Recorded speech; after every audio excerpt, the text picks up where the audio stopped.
Oi, eu sou Débora Regina Diniz, sou do Movimento Infância Livre de Consumismo, o MILC.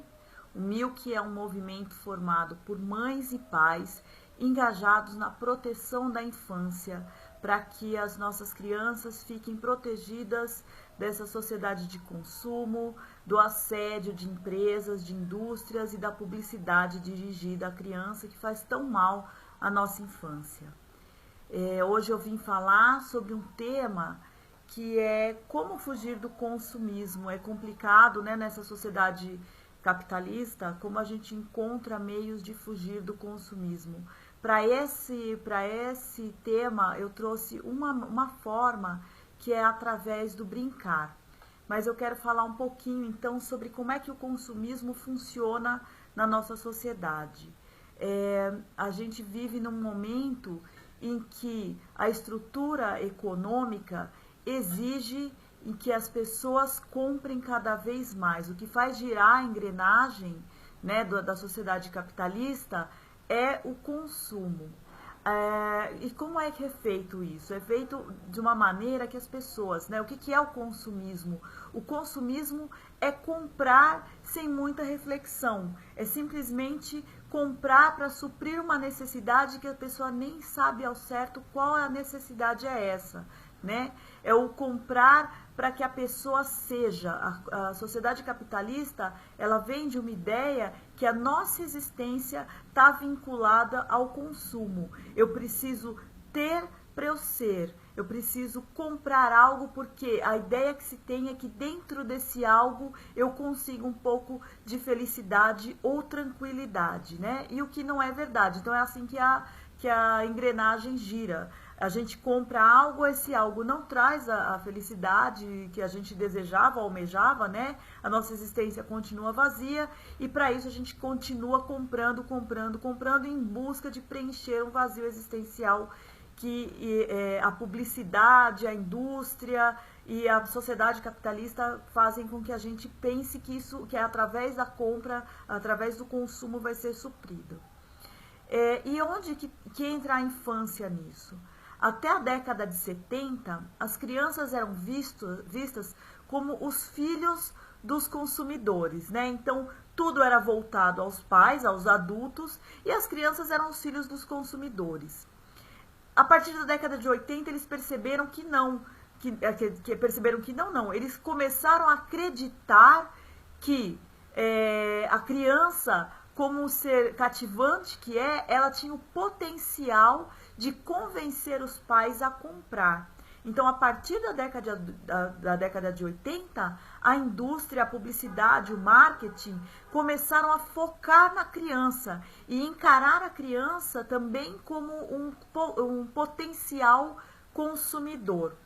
Veja, já existem pesquisas que mostram que 80% das compras de uma casa é definida pelas crianças. Então, as crianças têm um forte poder de influência sobre seus pais. E como isso aconteceu? Hoje em dia, a sociedade as famílias são cada vez menos numerosas, né? São menos filhos. Esses filhos, eles são mais... tem aquele olhar, são mais bem cuidados pelos pais, né? Porque eles são poucos, às vezes são filhos únicos ou 2 filhos, enfim. Tem mais uma questão aí que a indústria e a publicidade percebeu, que é onde pode conquistar os pais, que é através da culpa. Porque para fazer girar essa engrenagem, né, para a engrenagem do consumismo, do consumo girar, tanto o pai quanto a mãe tiveram que ir para o mercado de trabalho, né? Então, para poder se consumir cada vez mais, é preciso que entre cada vez mais dinheiro para essa família, e isso exige que tanto o pai ou a mãe ou o cuidador, quem seja, vá ficar cada vez mais tempo afastado daquela criança para poder consumir mais coisas. E é lógico que nisso aí vai gerar uma culpa, vai ficar uma ausência. E como é que a gente supre essa ausência, essa culpa? Comprando, lógico. Então a publicidade, a indústria criou essa artimanha que, para a gente suprir essa nossa culpa de sair para trabalhar e deixar nossos filhos sozinhos e ficar um tempo fora, a gente então pensa a seguinte forma: ora, mas eu trabalho tanto, é para isso mesmo, é para poder comprar coisas para os meus filhos, é para que eles tenham coisas que eu não tive na infância. Só que coisas não preenchem espaços emocionais, né? A gente acredita que esses espaços, esses vazios emocionais, esses vazios existenciais podem ser suprimidos com coisas, mas não são. É uma felicidade efêmera, né? É aquele momento que você chegou em casa com, seja uma guloseima, seja um brinquedo, seja uma tranqueira qualquer, e aquela felicidade ínfima, né, que vai ser só naquele momento, mas que ela vai passar.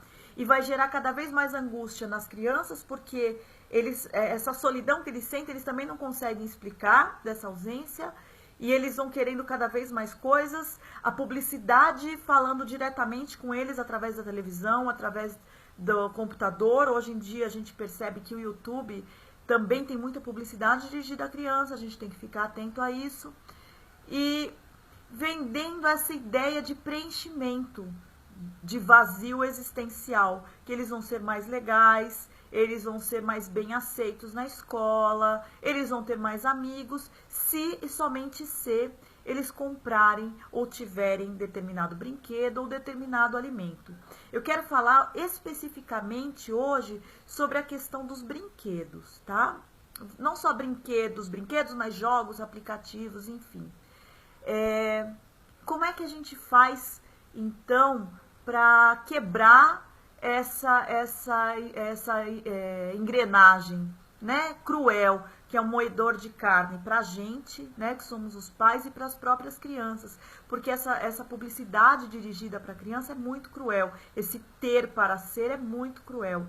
E como é que a gente faz para quebrar esse ciclo? A primeira solução ainda não aconteceu, que é o que a gente luta constantemente, que é a regulamentação da publicidade dirigida à criança. Porque é muito injusto a gente ter tão pouco tempo com os nossos filhos e a publicidade ter tão mais tempo com eles e ficar direcionando esse desejo deles, né, o querer deles. É muito cruel, porque a criança até 12 anos ainda ela é totalmente vulnerável, né, a esse tipo de aliciamento, porque é um aliciamento, sim, né?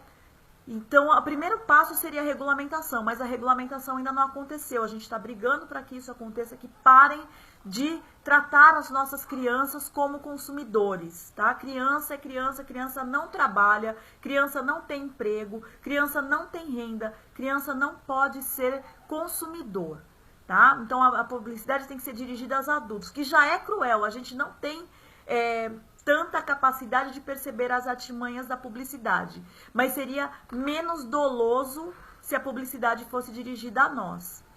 Então, a regulamentação é o primeiro passo, a gente está batalhando. Existe uma situação ideal, que é, vamos fugir todos para o meio do mato, vamos dar uma comunidade fechada, todo mundo se ajuda, a gente come o que planta e produz, enfim, as crianças vão montar seus próprios brinquedos, mas a gente sabe que isso é uma utopia, pelo menos para a maioria das pessoas, né? Então, vamos buscar uma solução possível e real. O que há? Vamos falar especificamente sobre os brinquedos e sobre os jogos, né? A indústria do brinquedo, ela tem feito uma artimanha grande, que é a seguinte: ela tem separado os brinquedos em categorias, né? Os brinquedos para meninos, se vocês forem olhar em lojas de departamento, lojas da internet, tem os brinquedos separados por meninos e para meninas, né? Azul para menino, rosa para menina, os brinquedos separados por idade, enfim, como se precisasse de uma categorização do brincar. E criando essa categorização, cria cada vez mais vias de vendas, né? Onde precisa de mais coisas. Que mais eles fazem? Eles criam coleções, né? Então, principalmente com os licenciados. Hoje em dia, os desenhos já são criados pensando nos licenciados e quantos licenciados aquele desenho pode gerar, né? Quantas personagens tem aquele desenho, né? Então, tudo hoje em dia gira em torno disso. O que se pode vender daquele brinquedo? Só que o brincar é universal. eu acho que a grande solução para... Como é que a gente soluciona esse consumismo? É através do brincar. Porque se o consumismo ele é feito para suprir uma necessidade emocional e alguma coisa completamente sem sentido, a gente compra e é tão comum a gente ver assim nossos filhos com aqueles baús e mais baús de brinquedo, ou ganha e já vai pro armário e mal brinca. A partir do momento que aquele brinquedo ganhou significado, que ele foi brincado, a gente já começa a cortar essa engrenagem, porque aquele brinquedo adquiriu significado. Então, se a gente pensar que a criança, ela é potência, ela é criatividade, então por mais que se criem brinquedos que brincam sozinhos e que tem regras e que precisam de pilhas e precisa daquilo do outro, a gente tem que confiar na potencialidade criativa da criança, e a criança tem essa potencialidade. Então, a partir daqui do momento que aquele brinquedo adquiriu um significado e ele foi brincado, então como é que a gente faz? Vai dar um brinquedo para as crianças? A gente não pode dizer, nunca mais vou comprar um brinquedo Dia das Crianças, nunca mais vou comprar aquele brinquedo que o meu filho quer, aquela boneca, aquele jogo, ou não vou baixar o aplicativo que todos os amigos estão brincando loucamente, porque afinal, né, é muito difícil a gente dizer isso, né? Mas a gente pode trazer significado para isso. Então, a partir do momento em que nós adultos, a gente não fique dando ordens no brincar ou propondo brincadeiras e a gente sente lado a lado com aquelas crianças, com os nossos filhos, ou com as crianças da nossa família, com os filhos dos nossos amigos que a gente presenteou, e brincar com eles lado a lado com aquele brinquedo vai adquirir um sentido. E ele vai ser tão brincado que essa necessidade, tanto nossa, de acalmar nossa culpa, quanto da criança, da presença dos pais, vai ser suprida imediatamente. E aquele brinquedo ele vai ganhar um valor, uma importância. Não vai ser mais um brinquedo no armário. Não vai ser mais um brinquedo perdido. Aquele brinquedo foi brincado. E é assim que a gente quebra a engrenagem do consumismo, dando significado para as coisas, dando significado para o brincar e confiando nas crianças. A gente precisa confiar, porque quando a criança ela pede alguma coisa, o que ela está pedindo? O que está por trás daquele pedido? Ela quer um brinquedo ou ela quer uma presença? Ela quer um brinquedo ou ela quer um brincar? Eu acredito seriamente, firmemente, que as crianças, elas necessitam desse brincar. Elas querem brincar, né? Então vamos brincar com as crianças, né? A gente não precisa dizer não para todos os brinquedos, a gente não precisa às vezes fugir para o meio do mato, mas se a gente der significado para aquilo, aquilo se transforma, deixa de ser um mero consumismo para ser uma criatividade, para ser magia, para ser vida, né? Para ser uma vida a ser vivida de verdade, né? E assim vai acalmando essa necessidade de adquirir e de comprar cada vez mais coisas. Eu desejo que todos nós brinquemos com os nossos filhos, que a gente rompa esse ciclo do consumismo. Convido todos vocês para virem dialogar com a gente no movimento Infância Livre de Consumismo. Nós estamos abertas a perguntas, soluções, dicas, né? Ainda não é uma coisa que está fechada, né? Nossa sociedade está aí, a gente tem que conviver com isso, né? Então, como a gente vai conviver da melhor maneira possível, tá? Muito obrigada, eu fico muito feliz pelo convite, espero que essas propostas tenham ajudado um pouco vocês.